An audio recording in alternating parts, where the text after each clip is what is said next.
Oh iya betul. Oh ini Mas yang mau benerin AC ya? Oh iya Mas, kalau mau benerin AC emang di sini sekarang studionya udah agak panas nih, panas banget. Jadi ini AC di sini, ini ada AC, ini kurang dingin di sini, kurang dingin. Terus juga di sana Mas, di sana juga ada AC nanti benerin di sana. Ini kurang dingin, emang suasananya lagi kurang dingin banget gitu Mas. Kan Beb. Oh bukan tukang AC, oh jangan-jangan tukang sofa ya? Benerin sofa? Iya, ini emang sofa di sini udah kelihatan kotor banget nih, berdebu banget. Jadi ntar bersihin aja langsung ya, bersihin. Ini bentar lagi soalnya saya pengen syuting nih, kedatangan dokter nih. Aduh, Mas maaf ya Mas, ntar langsung dibenerin aja. Assalamualaikum warahmatullahi wabarakatuh. Waalaikumsalam warahmatullahi wabarakatuh dok. Siapa Mas? Ini makanya Mas. Saya pasiennya dokter. Oh, yang janjian tadi. Iya dok. Saya tunggu kamu di depan, nggak datang. Oh, ini pasiennya dokter. Iya Beb. Biasanya itu dokter, pasien yang datang ke dokter. Ini ada satu pasien ini mintanya dokternya yang datang. Waduh, Pelanggaran ini dok. Aduh, boleh langsung duduk aja nih, langsung duduk kali dok ya. Duduk ya. Duduk aja dok, duduk. Ini mau langsung duduk? Oh iya, kalau dipersilakan. Oh iya, silakan. Ubaidillah. Jadi dok, ini adalah Ubaidillah. Dia adalah pemirsa di rumah bagi yang belum tahu, dia adalah seorang komika Pondok Dakwah. Dia adalah salah satu komika yang tersohor. Yang paling masyhur. Kalau masyhur itu artinya terkenal dok. Artinya terkenal. Jadi dia adalah salah satu komika dan sudah menjuarai komika di Dakwah. Wah, luar biasa. Kita beri apresiasi yang luar biasa kepada saudara Ubaidillah. Sebenarnya bukan terkenal sih Beb. Cuman banyak yang tahu aja gitu. Waduh, Iya, sama, berarti Pak. followersnya udah banyak dong? Ya cuman 1 lah. 1 juta gitu. Waduh, 1 juta. Jangan lupa saya di follow back ya. Iya betul. Ada Anak-anak urut. siap. Jadi Ubaidillah kesini mau ngapain nih ceritanya? Saya diundang ke sini untuk apa? Mau tanya-tanya sama dokter itu. Oh, mau nanya Katanya sekarang. tadi mau konsultasi. Konsultasi. Sakitnya apa? Gak ada minum tapi ini Beb. Tadi habis makan gorengan kebanyakan minyak. Waduh, ini batuk-batuk ini dok kayak dok. Aduh, serem juga nih dok ya. Tiap hari tuh anak kayak pilek-pilek gimana gitu loh. Waduh. Susah-susah napas-napas. Untungnya nggak kebawa ke kuburan gitu aja. Waduh, bahaya ntar gara-gara batuk bisa ke kuburan ini dok. Waduh, dok tapi kira-kira sih dok, batuk itu sama pilek apa sih dok kira-kira? Nah, jadi di sini pertama pasien kita ya, Ubaidillah ini sekarang ada gejala batuk-batuk dan juga pilek katanya ya. Dan di sini Bagir dan juga pemirsa harus tahu penyebab utamanya batuk pilek itu adalah virus influenza. Makanya orang sering bilang flu itu dari influenza sebenarnya. Dan virus influenza ini sering ada ketika musim pancaroba seperti ini. Kadang nanti paginya dingin, terus nanti hujan, terus nanti siangnya panas sekali, dan juga nanti kadang-kadang mengakibatkan ruangan menjadi lembab. Dan disinilah virus influenza yang menyebabkan flu atau common cold tadi, batuk pilek itu mengakibatkan orang-orang jadi batuk pilek seperti itu. Dan mungkin saja siapa manggilnya ini apa, Bang? Ubaidillah. Oh, Bang bukan ya? bukan Akang. Kang. Oh, ya. Cak Ubaid ini mungkin saja terserang virus itu tadi, influenza tadi. Oh, jadi virus influenza sendiri itu karena faktor-faktor cuaca juga termasuk dok ya? Iya, salah satunya yang mempengaruhi karena kelembapan ruangan ini juga mempengaruhi juga untuk berkembangnya virus influenza itu tadi. Oh begitu dok. Cuman dok dari batuk sama pilek sendiri prosesnya gimana sih dok? Kita bahas batuk dulu aja ya. Boleh dok. Jadi kita bahas batuk. prosesnya batuk itu ketika Mas Ubaid ini atau Cak Ubaid ini batuk itu adalah suatu mekanisme pertahanan tubuh yang diciptakan oleh pencipta kita Allah Subhanahu wa Ta'ala, yang membuat adanya refleks batuk. Jadi ketika ada lendir, ada benda asing ataupun kotoran di tenggorokan kita, itu kita akan terjadi refleks batuk.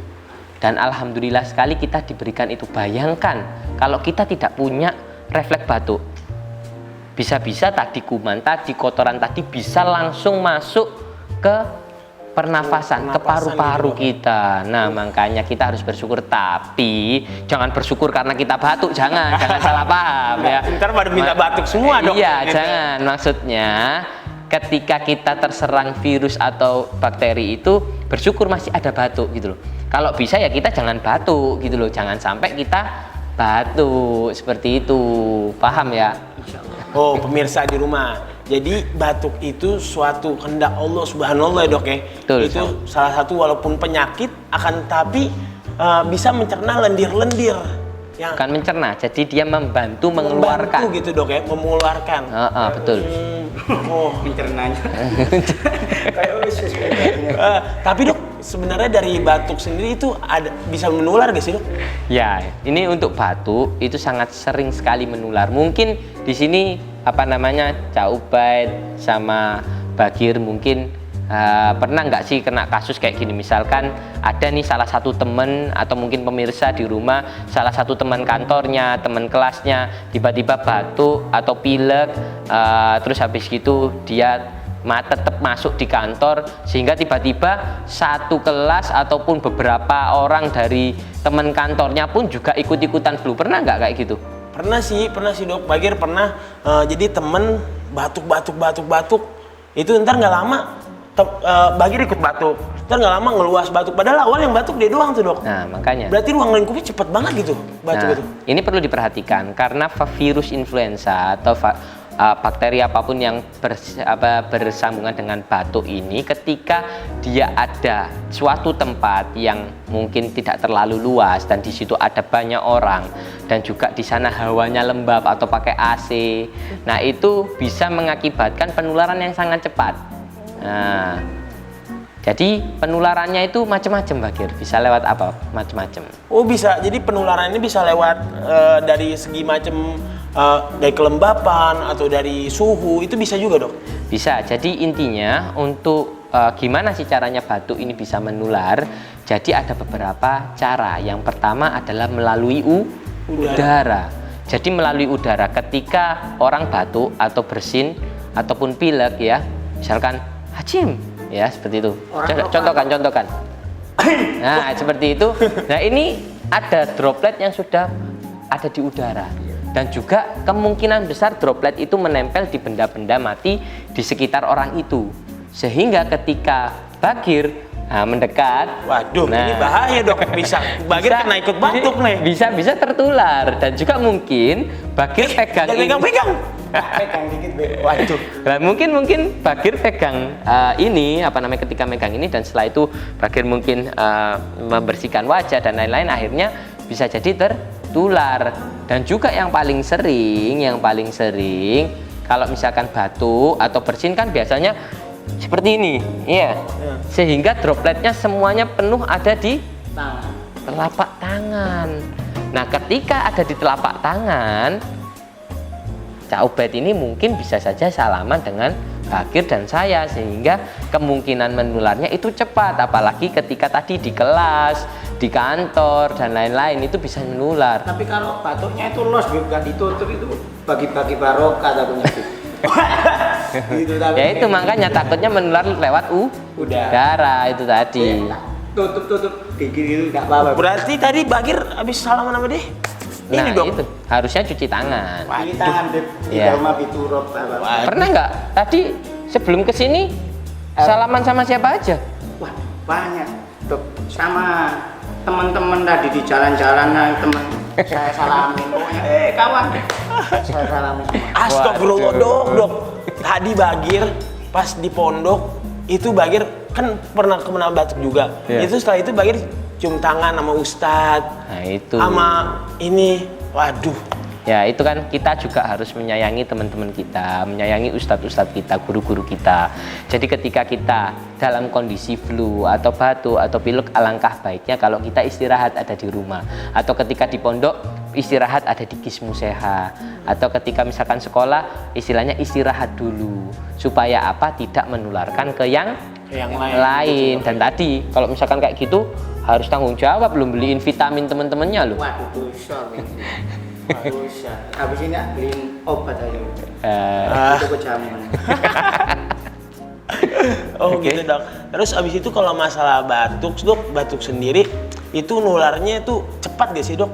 Penularannya itu sangat cepat atau tidak sih dok? Ya itu penularannya sangat cepat. Jadi ketika orang batuk dan pilek misalkan dia ada di suatu ruangan memang sering menular sangat cepat sekali. Apalagi yang teman sebelah dekatnya. Dan itu ada syaratnya. Ketika yang orang di sekitarnya imunnya tuh turun. Ketika imunnya kuat dan lain-lain loh. Ada orang yang mungkin wah orang ini nggak pernah sakit ini. Ya mungkin orang itu diberkahi ilmu ya, diberkahi imun yang kuat. Nah bukan tapi iya bukan imunnya kuat, mungkin dia menjaga dan nanti kita akan bahas itu tipsnya di akhir. Nah jadi ketika orang yang bersebelahan dengan orang yang batuk pilek dan lain-lain ataupun satu ruangan sangat sering sekali tertular karena itu tadi mungkin ada yang dalam kondisi capek, imunnya turun sehingga dia tertular oleh orang-orang yang seperti Cak Ubed ini. Lebih bahaya mana, dok? Orang yang nggak punya uang sama yang terkena batuk kronis itu. Ya, ini beda kasus ya. Ini kayaknya lebih ini. Kalau orang nggak punya uang ya bisa macam-macam. Orang nggak punya uang bisa batuk, orang nggak punya uang bisa kanker, kantong kering. Baiklah pemirsa di rumah, itu mungkin tips-tips dari dokter tentang batuk. Jadi batuk itu bisa menular kapan saja dokter. Betul. Apalagi di dalam keadaan lembab atau cuacanya tidak mendukung, betul, dingin sekali. ke pagi. Jadi buat pemirsa harus hati-hati. Hati-hati terus dan jangan lupa habis batuk cuci tangan nih dok ya. Ya enggak tiap batuk juga nanti ada cara batuk ya. Ada cara-caranya, makanya pemirsa nih semakin menarik pembahasan kita nih. Bagaimana tips-tipsnya? Nah kita akan nanti lanjutkan di segmen kedua. Baiklah pemirsa, jangan kemana-mana, tetap di Sehat Negeriku.